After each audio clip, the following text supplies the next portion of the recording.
it's easier to do one-on-one, but if it's something that you guys both share, like, then it's doable.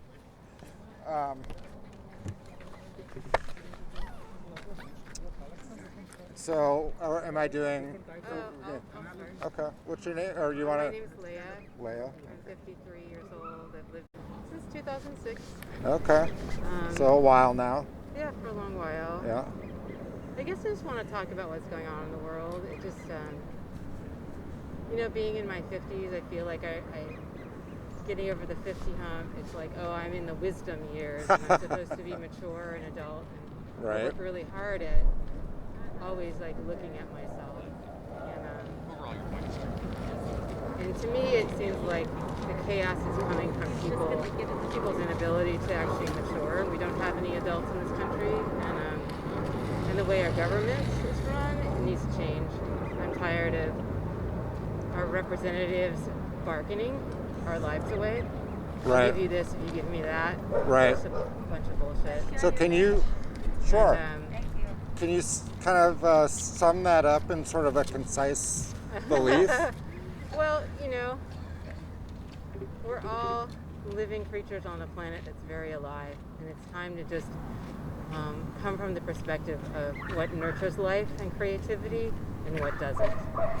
And instead of fighting over money and fighting over power and being reelected, it's time to nourish life and look at what that looks like from the perspective of all life and not just human beings taking over the planet. So, nature plays into that because we are nature, we're part of nature. So, I'm kind of sick of it feels like everybody's having a conniption and a temper tantrum. And Constantly? Constantly, and I like our new president's message that unity, it's time for unity, and I've believed that for a long time, and I think in the last years of my life, I've become more unified in my thinking. Instead of I'm a Democrat, I'm a progressive. Do you want to talk about that specifically, like the idea of being unified? Like, do you believe that we should become unified? That means that we all want to live good lives, and I'm not talking about the people who are bent on destruction. Let's just put them over there for a while because those people are mentally disturbed. But some of the people who are angry have a right to be because, they're battling poverty, they're battling racism, whatever they're battling. What do you think gives somebody the right to be angry? Being denied medical insurance, being denied health care, having a job and a family and a house and suddenly getting sick and then being tossed out of the street and not cared for by a country that says it cares for its people, when really, in order to have really good health care, you either have to have a good job or you have to have a lot of money. So, and you have to have education. So those with the least amount of education get the least amount of benefits. So when we talk about unity, how do you define that? People coming together with maybe differing views on how we need to accomplish something. Like maybe we all agree that everybody needs to be taken care of health-wise, but we disagree on how it's going to be done. And actually sitting around a table and negotiating until we find a common ground. So finding that common ground, and I think we all have it. And that's eliminating this psychotic people who have psychotic thinking, who think that because you're white, you're better than someone who's black. Like, I want those people at the table. What if you're black and you think you're better than someone because they're white? I don't want those people at the table either. Okay. Those are people whose minds are just not interested in unity. I want people who are interested in everybody's humanity and life itself. When we get down to the life itself part, that we're a living, breathing organism, that's what I care about. Is it possible to have unity if you're excluding people from the conversation?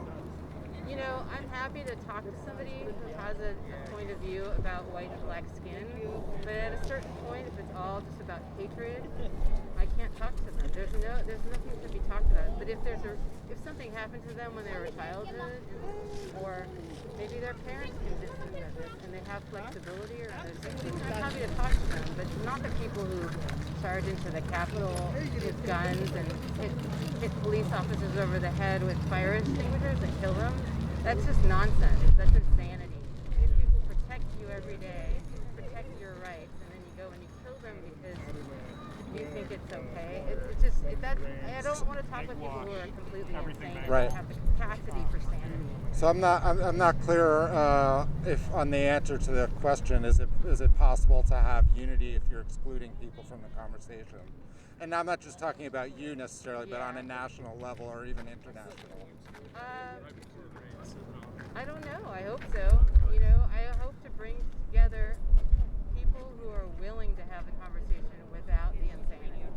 Like when you have psychotic, you have mental illness, which I think a lot of people have around what's happening, then when you're not able to come to the table as an intelligent human being and hold different ideas, and be able to listen, then no.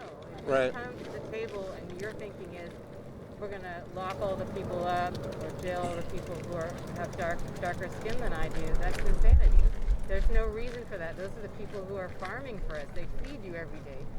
What is, I'm not willing to talk to an insane person because you can't talk to an insane person. Who gets to decide? I mean, how do you, who gets to decide in the context of this conversation who's insane? I mean, that's a good question. You have people. I mean, if someone comes to the table with a gun and starts shooting people, that person's insane. Like that. I'm sorry. Like that.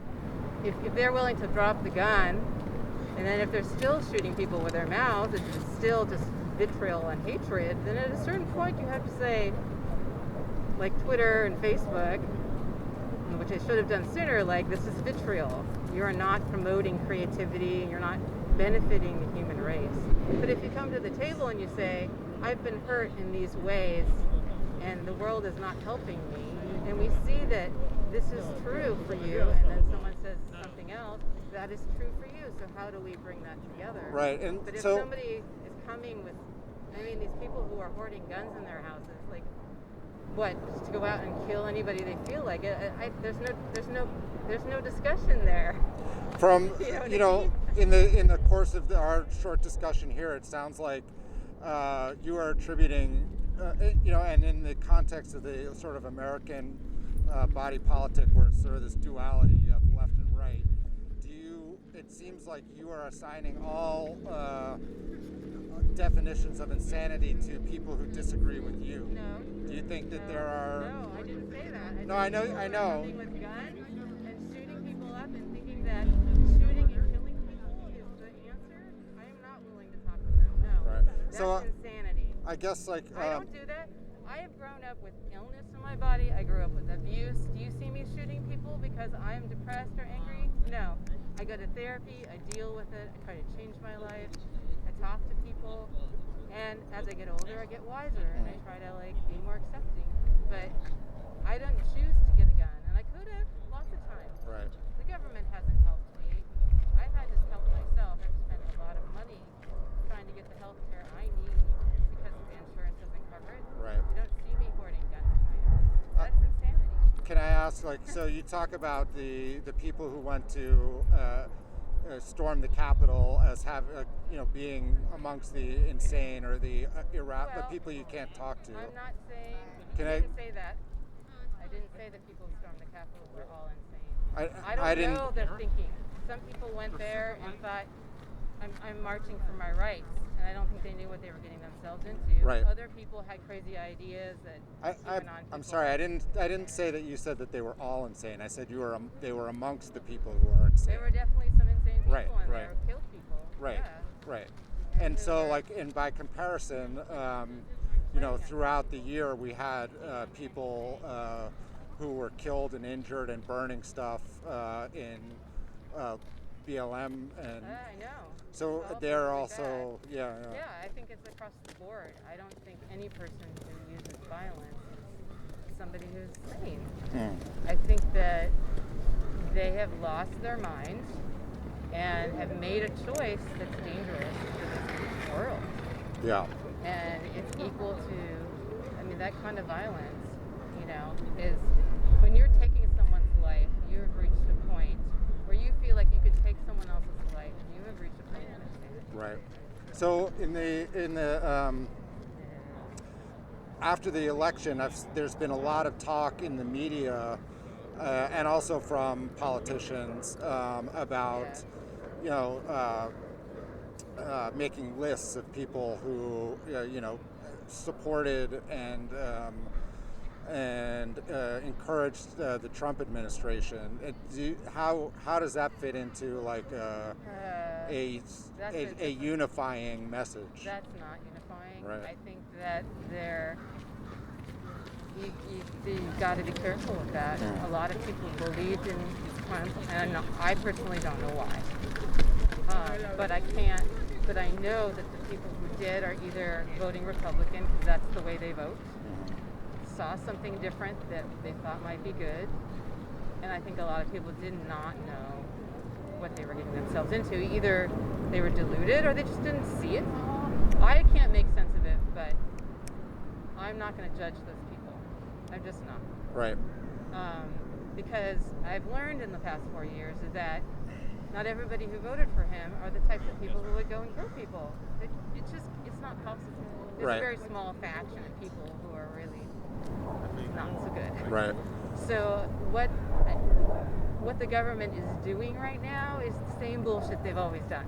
It's partisan. We're gonna get them, and they're gonna get it. Yeah. I don't necessarily believe in it. I can't even tell you what I think about it because right now I feel like we're in a very transitionary space and kind of a surreal space where it's all getting sorted out, either by making the right decisions or the wrong decisions or the same decisions. Yeah. I have no idea. I really don't. Yeah. It's a mess. I would say that it's been a mess for a long time, but the mess is very visible right now. And the fact that they're some of our elected leaders who are Republicans are not for impeachment doesn't necessarily mean they're bad people. Right. Let me ask you one last question.